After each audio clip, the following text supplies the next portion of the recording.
等了好几分钟后，战一阳的司机开着车过来了。司机靠边停好车，战一阳让他不用下车，自己拉开车门上了车。司机还扭头看了看，本能地问道：“四少爷，你不是和一位年轻貌美的姑娘出门的吗？”战一阳坐好后说道：“不用找了，我帮他叫了辆计程车，送他回酒店了。开车吧，回家，回我的家。他在市区里的小家，而不是回老宅。他白天才回了一趟老宅。”司机边开车边说道：“我还以为那位姑娘就是四少的女朋友呢。不是，是你们大少奶奶的朋友，我跟她也就认识了几个月。老刘，你们未来的四少奶奶还不知道在哪里呢。”确实是不知道在哪里，他都不知道狐狸住哪里。狐狸是来过管城，去了战氏集团找他。听他亲大哥说他不在战氏的总部上班，狐狸就走了。当时老哥打电话给他，他撒谎，不承认自己招惹了别人，但是电话一挂，他马上就去找狐狸，可惜没有找到，也不知道他来管城都是住在哪里。挺想他的，不知道什么时候才能再次见面。战一阳靠着车椅背，偏头看着外面的街景，幻想着他和狐狸一起逛街、逛公园的情景。陪杜雨萌，他没时间，若是狐狸让他陪他，他大把的时间。工作是很重要，对他来说，找到狐狸比他的工作更重要。杜雨萌来了，战一阳没时间招待他，说很忙。若是狐狸，战一阳就会很闲，其实这就是爱与不爱的区别。司机笑道：“只要四少爷想找的话，很容易就能给我们找到四少奶奶的。”从战一阳开始踏进社会，他就给战一阳当专职司机，也算是在战家工作多年的老司机了。知道战家的少爷们都很优秀，只要他们想娶妻，多的是女人想嫁给他们。司机说道：“二少和三少都有了另一半，四少，你也要抓紧点了，我们都等着几位少爷娶少奶奶，能喝杯喜酒，拿个大红包呢。”大少爷和大少奶奶办婚礼时，但凡在战家工作的人，不论是什么职位，都拿到了一个大红包，也能在山庄里吃席。二少爷和二少奶奶虽说领了结婚证，但还没有办婚礼，所以他们还没有喝上喜酒。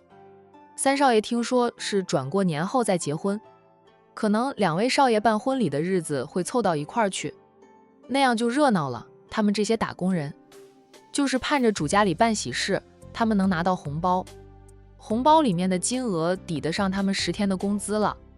战一阳失笑：“你是为了吃席和拿红包呀？不是真心盼着我找到幸福吗？”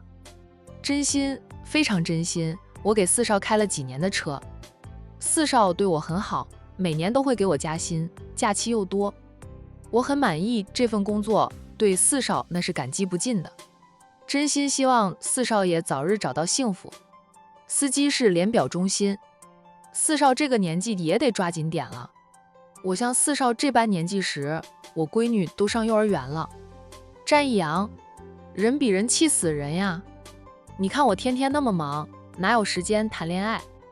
大少爷比四少爷还要忙呢，他都有时间和大少奶奶恋爱，四少爷还挤不出时间来。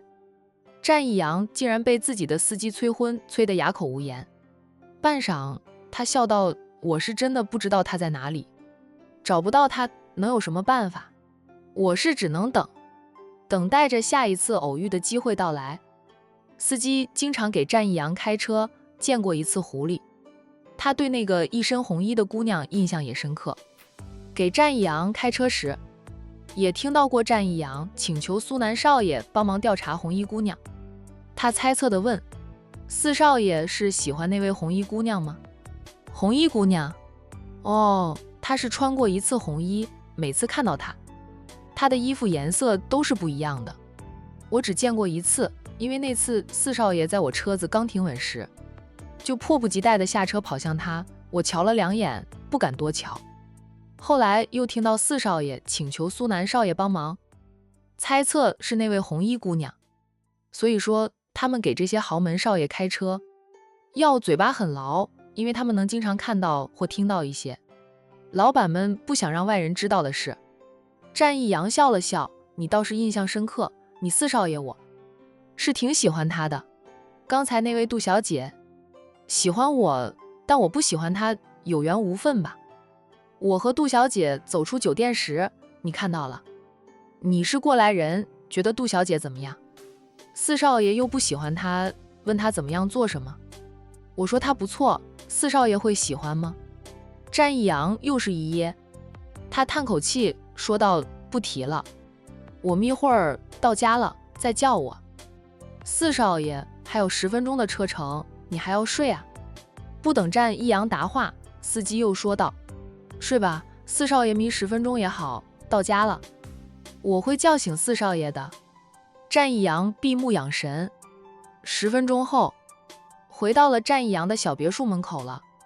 司机看到那一袭红衣，他连忙刹住车，扭头叫喊着：四少爷，四少爷，快醒醒！那个红衣姑娘又来了，就站在墙头上，一袭红色的大衣特别的抢眼。闭目养神的战义阳有点迷迷糊糊的，正在与周公拉扯着，被司机猛一嚎2嗓子，战义阳就战胜了周公。他猛地坐正身子，问道：他在哪里？司机指着别墅院子围墙的墙头上，说道：在墙头上呢，他那红色的大衣好抢眼。战义阳定神一看，还真的看到了狐狸站在他家围墙的墙头上，的确是一身红色的衣服，穿在外面的红色大衣特别抢眼。下一刻，战义阳推开车门，火速下车，快步奔至墙下，仰头问着墙头上那位美艳的女子：你怎么知道我住在这里？你来做什么？战义阳，把我的东西还给我。狐狸居高临下地俯视着战义阳，俏脸紧绷，显得有点冷若冰霜的，命令着战义阳把他的东西还给他。要不是他拿走了他的东西，他也不用3不5时就追来。战义阳笑道：既然来了，就进去喝杯茶吧，吃顿宵夜也可以的。你的东西我不记得扔到哪里去了，你找我要，我真的一时半会拿不出来呀。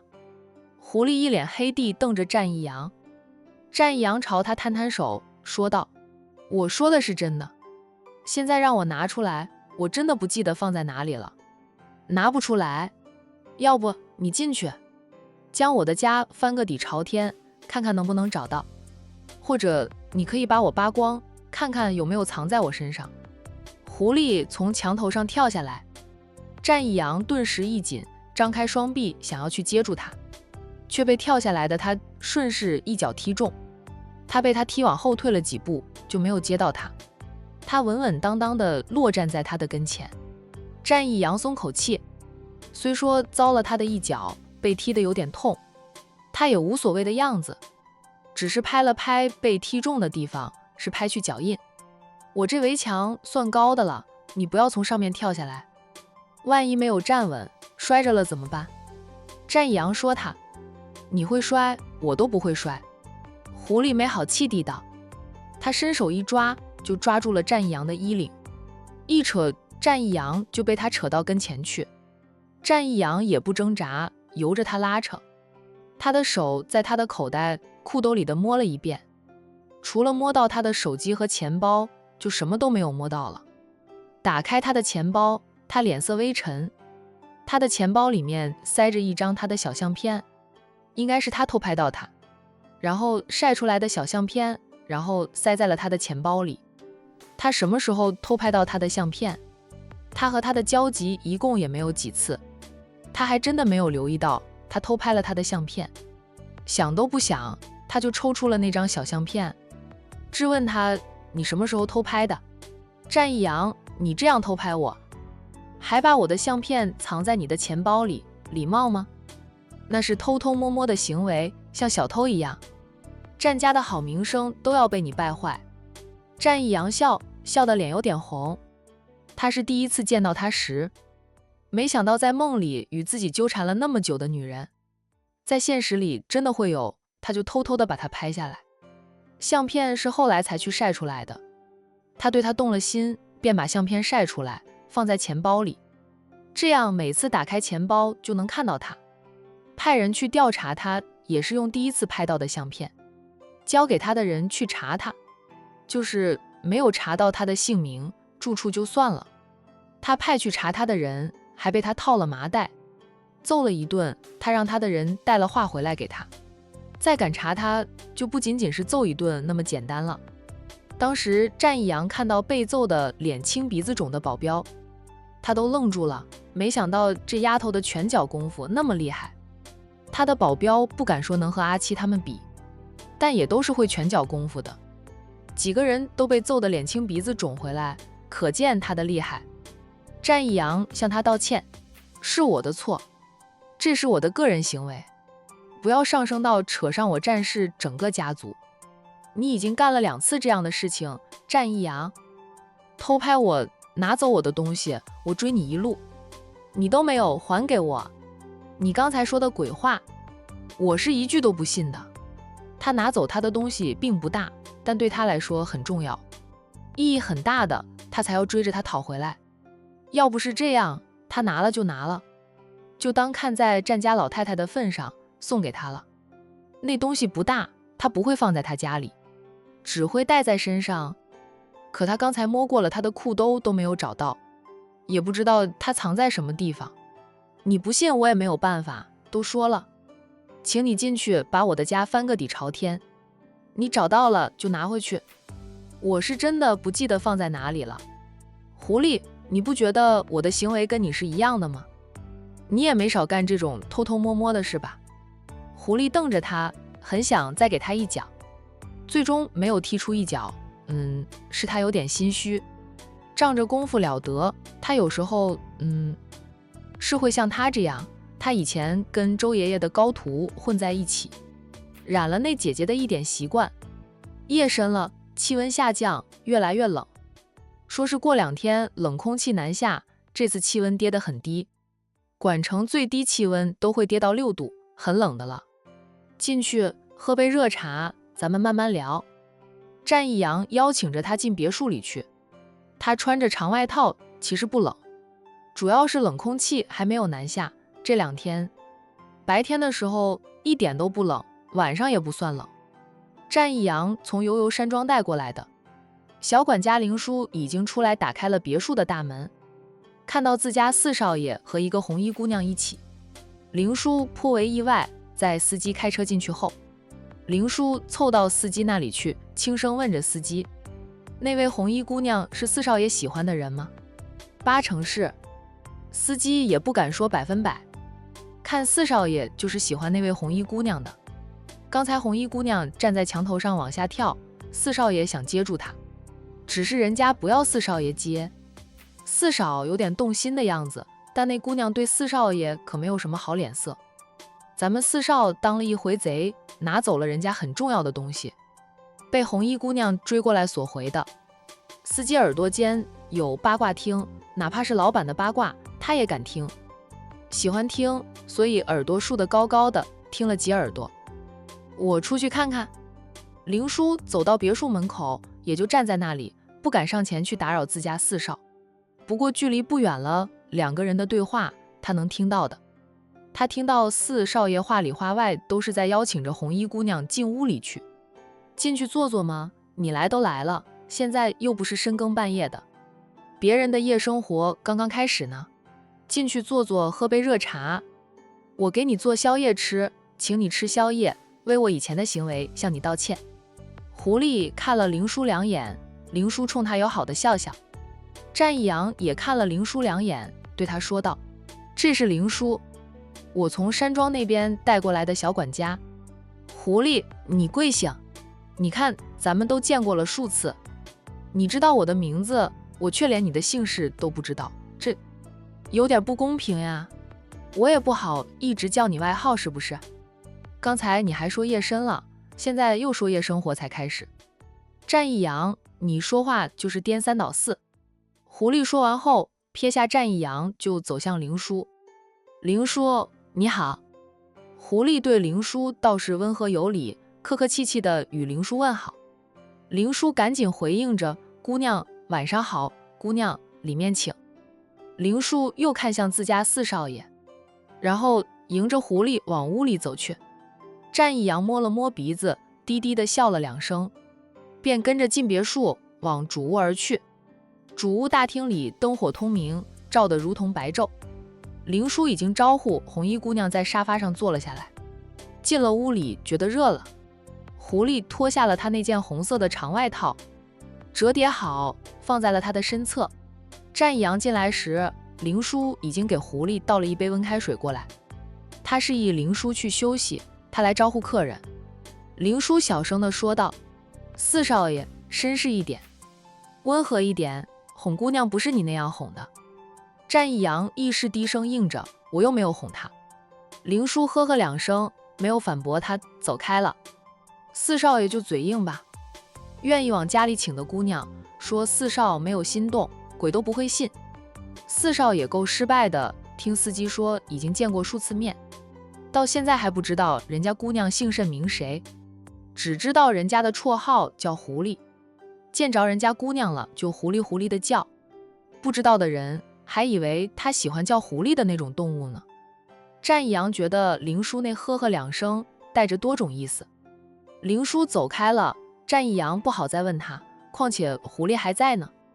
他去给贵客洗了点水果，用果盘装好端出来，摆放到茶几上，吃点水果。我平时不爱吃零食，家里没有零食甜点，只有水果了。你喜欢吃甜食吗？喜欢的话，我以后都备一点，这样你过来就有得吃。战义阳在他的对面坐下，看着他俏丽的容颜，他的眼神都带上了点炽烈，只是他不知道而已。战义阳，东西到底在哪里？你别骗我了，你记性不差，不可能忘记。你要怎么样才肯把东西还给我？那是我长辈留给我的，对我意义重大。你把东西还给我，我保证以后不来找你麻烦，还你安静。他也不是经常能来管城，他好忙的好不好？战义阳用叉子叉起了一块果肉，递给他，眼神灼灼的笑着：“吃点水果吧，回头我就找找看，找到了就给你送过去。你住在哪里？你能不能告诉我你姓什么？”狐狸从他手里接过了叉子，优雅地吃了那块果肉，然后自己插着果肉吃。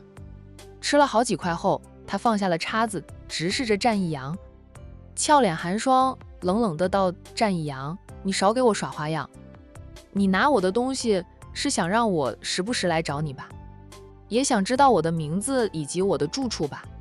想不到堂堂战家的四少爷这般的不要脸。”战义阳被他说了也不生气，还是笑眯眯的。有时候我是不要脸，有时候要脸做什么？奶奶说的追妻还要脸做什么？要脸就追不到老婆了。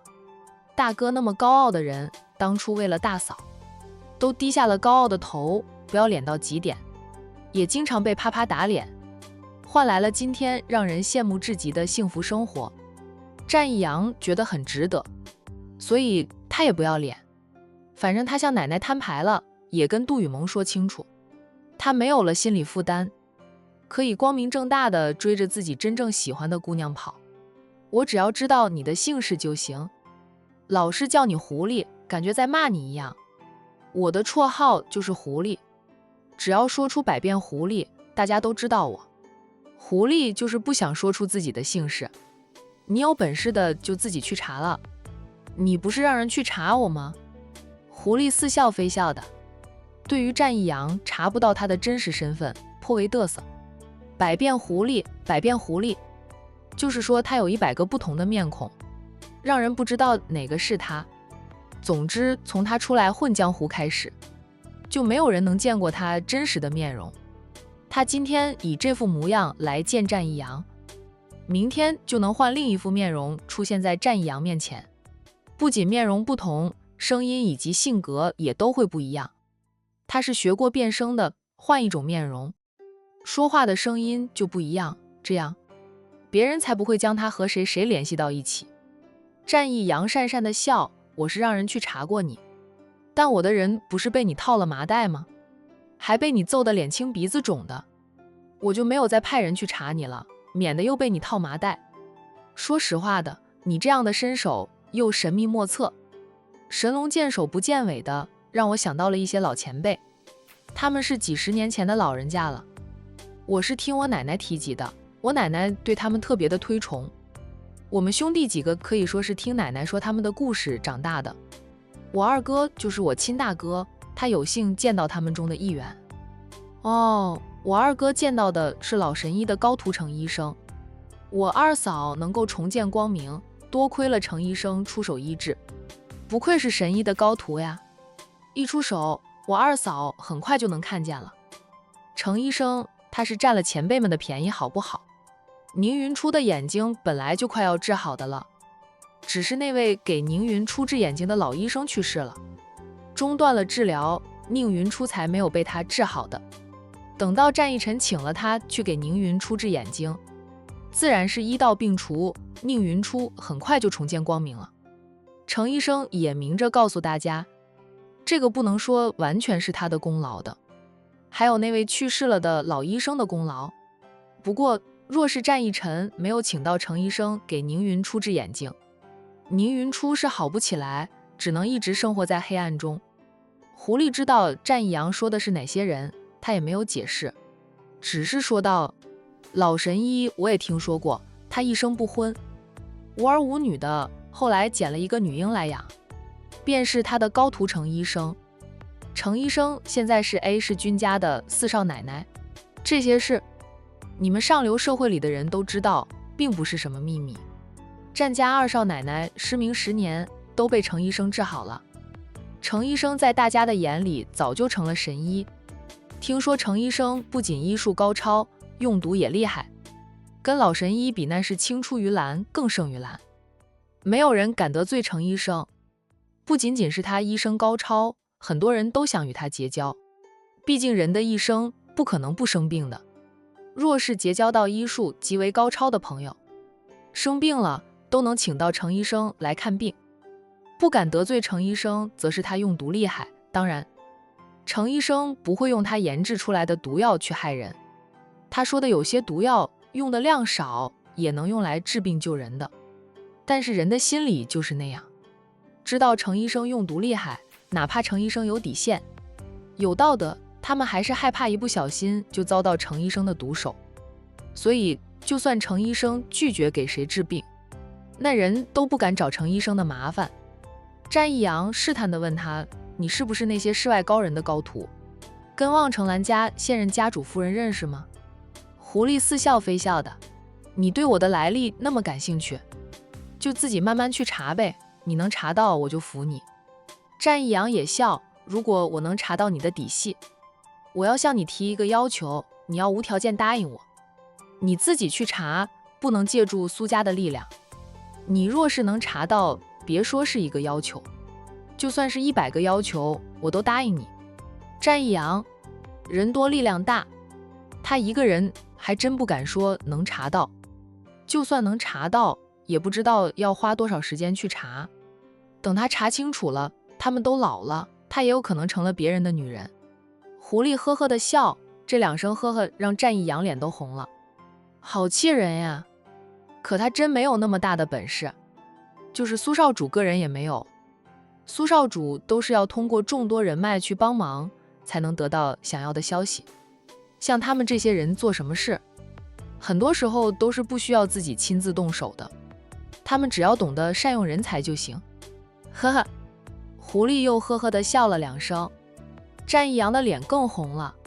狐狸竟然还饶有兴趣地看着他的红脸，打趣的道，战逸阳，你的脸红的像是打了胭脂一样。战逸阳，要吃宵夜吗？我下厨给你做点好吃的。狐狸笑道，你还会做吃的呀？那行，我现在心情好点了，你给我做点好吃的。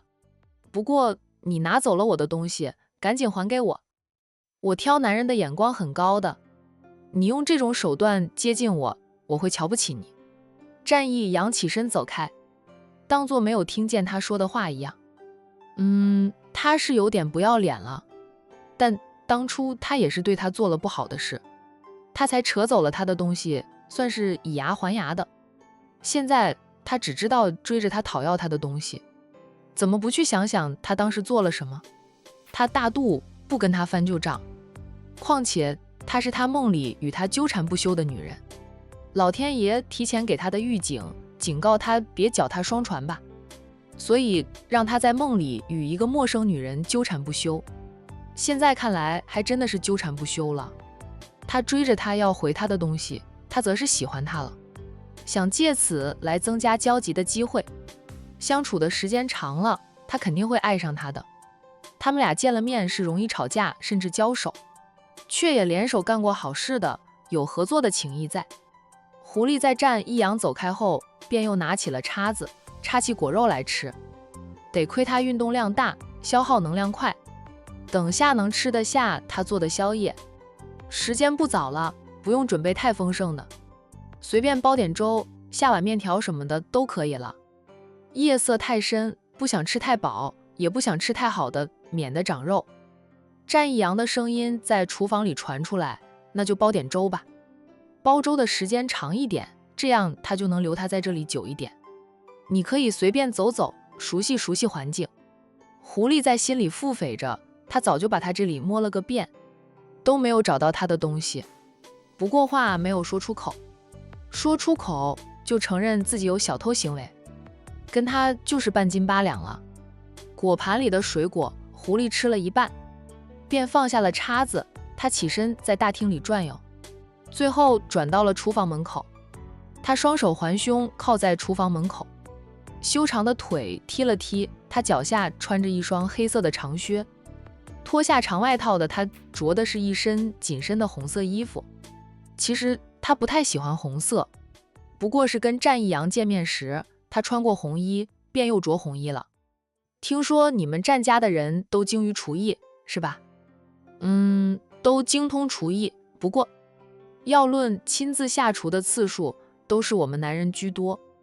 我爸会下厨，我妈就鲜少下厨了，只有我二哥带着二嫂回家，我妈心血来潮才会亲自下厨。若是我也能带个女朋友回去，想来我妈也愿意为了她的二儿媳妇下厨烧一桌子好菜吧。狐狸说道，你们家的好名声都是老太太的功劳，你爷爷好命，娶了个好老婆，家有贤妻能旺几代。老太太贤，她的几个儿媳妇也贤，现在挑孙媳妇也净挑人品极好的富贵人家姑娘，这样你们战家还能旺上好几代呀。战一阳打开冰箱，看看有什么食材可以用的，听到他夸赞自己的家族，他与有容焉的答道，那是很多人家富没过3代，我们战超过了3代。虽说祖先的富没有现在这么厉害，但在他们那个穷苦年代里也算是富的了。狐狸，你告诉我你的姓氏，我就跟你说说我们家的一个秘密。狐狸美眸急闪，他松开了环胸的双手，扭身走开，说道，你们家的秘密若是能说出来的，那就不能说是秘密，秘密是谁都不能说的。战一阳，我忽然觉得我不饿了，不想吃宵夜了，我也吃了半盘的水果，先走。狐狸是边说着边往屋外走去，真的不打算吃宵夜了，让他吃，他是能吃下去，不吃也无所谓，反正也不饿。狐狸，我都开始煲着粥了，你现在就走，等会儿粥煲好了，谁吃？那是你的事。狐狸脚程快，战一阳追到屋门口时，狐狸已经走到了别墅门口，径自打开了别墅的大门出去了。战一阳想看看他的车子停在哪里，可是他以最快的速度奔至别墅大门口时，早已不见狐狸的踪影，也没有看到有车子远去，他甚至都没有听到车子开动的声音。难道他不是开车来的？对了，他这里属于高级住宅区，不是业主很难进来的，他肯定是用他的方法进来，自然就不会开车，跑得比兔子还快。战一阳嘀咕着，我严重怀疑她是许素素的师妹，许素素正是望城兰家现任家主夫人，是许家的二小姐。追不上狐狸，战一阳失望地往回走，今晚一别，又不知道什么时候才能看到她了。要是知道他住在哪里，他还能经常去找他。不知道住处，连名字都不知道，他就处于了被动，只能等他哪天有空了，跑来找他索要他的东西。没空时，他1个月都见不到他一次，也不知道他真正的职业是什么，那么忙，简直比他这个战家四少爷还忙。他是不在战事的总部上班，但也负责了一些业务的，管理着2家分公司，自己也有几家小公司要打理的，每天也是忙得团团转的。刚才遁走了的灵叔又冒了出来，他站在不远处，看着自家四少爷失望而回。四少爷没有追上红衣姑娘，灵叔问着。战一阳顿住脚步，看着灵叔半刻，说道：跑得不够快。灵叔哦了一声，转身就走。灵叔，别墅大门还没有关上，四少爷顺手关了吧，追个姑娘家都追不上，啧，他被嫌弃了，被自家的管家嫌弃了。灵叔敢嫌弃他？信不信他就让灵叔回家吃自己的？战一阳也就是黑着脸瞪着灵叔走开，并没有真的把灵叔炒鱿鱼。灵叔是从山庄那里要过来的，是杨叔培养出来的小管家，很有能力，他的小家交给灵叔管理着，他放心的很，什么都不用他操心，什么都按着他的喜欢去安排。这么贴心又能干的管家，他要是炒了鱿鱼，去哪里找这么适合自己的管家？赶回山庄里再要一个来，杨叔不骂他，奶奶都会举着拐杖追着他跑。万般无奈的战一阳扭头走回去，关上了别墅的大门，并上了锁，才重新回屋里去。厨房里煲着的粥快要煲好了，但是吃的人已经跑了。战一阳还是在厨房里准备着配粥的小菜。准备好配粥的小菜后，他打电话给战宇。战宇很快接听了他的电话：四哥，这个点打电话给我，有什么好处依我？是请我吃宵夜吗？战一阳应着他：你猜对了，就是要请你吃宵夜，快过来，等你到了就可以吃了。你四哥我亲自下厨的哦。战宇以为四哥真的准备了丰盛的宵夜，笑道：行，我现在就和老七过去。老七遇到了点问题，我过来帮他解决。现在刚从公司出来，我俩忙活了一个晚上，正饿得慌。那你带上老七过来吧，老七遇到什么问题了？你帮他解决了吗？不行的话，我明天过去帮他弄一弄。解决了。老七就是年轻，刚入社会不久，经验还不够足，才会觉得棘手。我一出马，轻轻松松就解决了。战宇并没有说战维遇到了什么问题，反正他说解决了。既然已经解决，战一阳也就不问了。反正底下的弟弟们遇到难题无法自己解决，会一个个一个个的找，最后找到大哥战爷那里去，总会有一个哥能帮着解决的。这就是兄弟多又和睦的好处了。我等你们。好。战宇挂了电话，就对战维说道：你二哥请我们吃宵夜，走吧，去他家里，他亲自下厨，可能是心情特别好，去蹭他一顿宵夜吃。2少、4少以及7少都是二房的，撇开堂兄弟不论，战一阳的确是战维的二哥。战维上车之前笑道：我二哥白天回了老宅见奶奶，可能奶奶不再管他的破事吧，他心情好，不就亲自下厨准备宵夜，请咱们哥们去吃。战宇比战维知道的更多，战一阳跟他感情是最好的，2个人年纪相仿吗？跟他亲弟弟却相差了4、5岁的，他是很疼爱亲弟弟，但玩的最熟最好的还是战宇。战宇笑了笑，没有说太多，反正你二哥请我们过去吃宵夜就去吧，正好咱俩也饿了，今晚麻烦5哥了。兄弟之间说那些做什么，走吧，你开车在前面，我在后面跟着你，看着你。虽说他们兄弟几个都是成年后就开始考驾照，战维也是几年的老司机了，在战宇的眼里，这个堂弟还是年轻，他当哥的得看着点。战维率先开车出公司，战宇随后。十几分钟后，兄弟俩便到了战一阳的别墅门口了。战维按响车喇叭，很快林叔出来开门，他边开锁边吐槽：四少请了2位少爷过来吃宵夜，咋还把门上了锁？战一阳是进屋后看到自己煲的粥，不想自己的心意被浪费掉，才叫上兄弟们过来吃粥的，属于临时改变主意。林叔打开了大门，让2位少爷开车入内。林叔这么晚了还没有休息。战维下车后问了林叔一句，他们的小管家上班时间一般是从清晨6点到晚上10点的，值晚班的人请了假，我带他几天。战维哦了一声。战宇下车的时候还提着一只袋子，他将那只袋子递给走过来的林叔，说道：林叔，这是别人送我的一盒山茶，我不爱喝山茶，记得林叔你就爱喝山茶，给你拿了过来。林叔连忙接过来，向战宇道谢：谢谢武少爷。战维说道：林叔爱喝山茶呀，我那里也有别人送的几盒山茶，改天过来时给林叔送过来。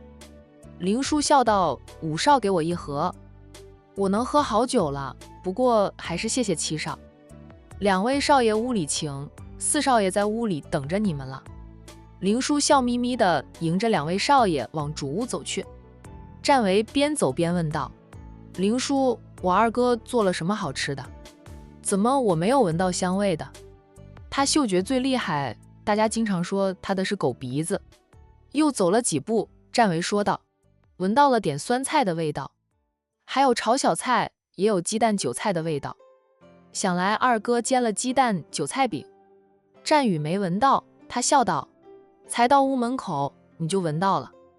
林叔只是笑笑，没有说4少爷做了什么吃的，他都不敢说真话。4少爷忽然请2位少爷过来吃宵夜，那时红衣姑娘走了。4少爷本想煲粥给红衣姑娘吃的，因为红衣姑娘说想吃粥清淡点，